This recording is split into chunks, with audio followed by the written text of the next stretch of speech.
Thank you, Mr. Chairman. Mr. Hook, I am deeply concerned that the Biden administration systematically downplays Iran's aggression against America and against Americans. Sometimes they do it by downplaying the aggression. They act essentially as Iran's lawyers. Other times they simply hide information from Congress or the public. For instance, as Senator Risch mentioned in his opening remarks, you were personally threatened by this regime. As anyone here can see, you have a security detail because the Iranian regime is targeting you for the service that you've provided our country. It's not just you. Former Secretary of State Pompeo, former National Security Advisor Bolton are also being targeted for assassination, as are other former officials. What Americans don't know is that the Biden administration has gone to great lengths to hide the extent and persistence of those threats, including abusing the classification system. They find public discussion of Iran's aggression politically inconvenient because it gets in the way of their appeasement of the regime. Americans understandably don't like their government sending billions of dollars to theocratic thugs trying to murder fellow Americans. For instance, the administration is required to regularly notify Congress of threats to former U.S. officials such as yourself. But when they were negotiating their $6 billion ransom deal last summer, they took the unprecedented step, for the first time before or after, of classifying their notification to limit who could see it and who could discuss it. I would like to give you the opportunity to comment on the significance of these threats.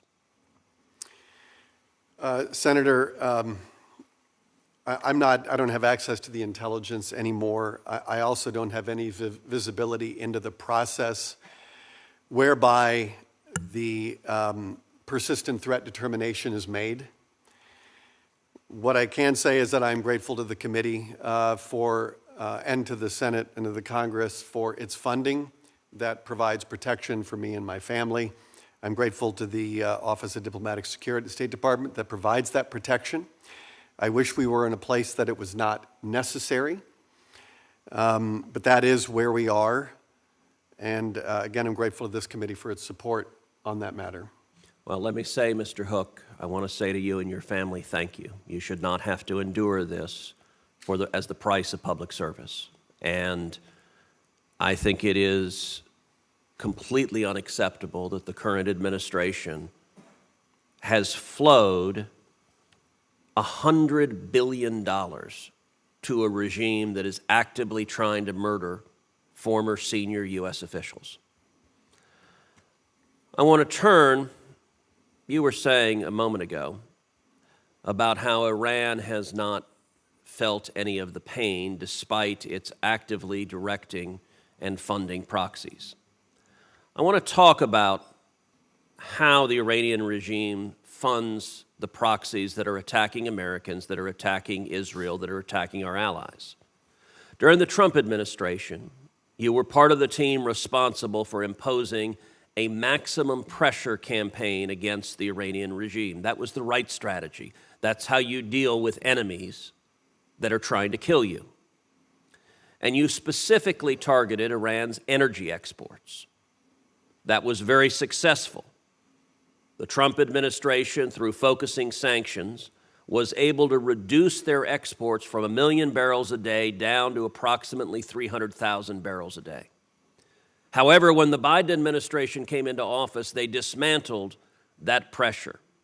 Today, Iran's oil exports are roughly 2 million barrels a day,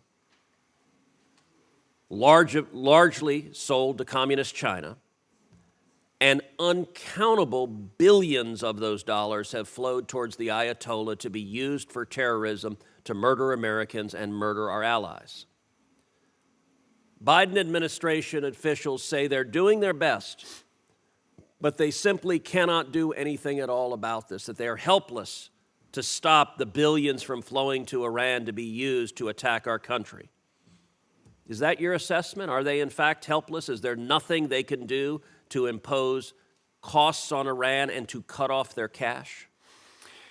Senator, the Biden administration is in a perfect position to announce zero oil exports of Iranian crude.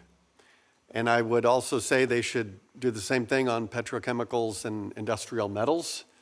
And that would have a measurable impact on Iran's funding for its proxies. We have proven that it can be done. Secretary Pompeo and I announced the goal of zero, right? Even if you don't meet that goal, and we had metrics every day that And can you explain from a foreign policy perspective, is there any national security justification for the Biden administration hating oil and gas production in America and relentlessly assaulting domestic energy production, but at the same time giving a theocratic lunatic a green light to mint money and refusing to act against their energy exports? I think there is a way to impose crippling oil sanctions on the Iranian regime without driving up the price of oil for American families at the gasoline pump. We've done it. We did it. It can be done again, and it can be done. So what specifically should they do? And my time's expired, but please explain specifically, if the Biden administration wanted to cut off the cash and impose zero oil on Iran, how would they do it? They would they would explain to every country that imports Iranian crude oil that they would be cut off from the international financial system because of our sanctions. Now, China has ways to circumvent that, but you have to look for other pressure points in the bilateral relationship with China so that you drive up the costs of their importing of Iranian crude. Then you bring that down, and if you can deal with China and some other imports that are leaking, ship-to-ship transfers, we set up an interagency team that monitored every single act of Iranian sanctions evasion on oil, and we countered it. And so we were very aggressive and we were very successful. It can be done again. Thank you. Let me think. Senator Risch. Very briefly, we never talked about it. I'm not going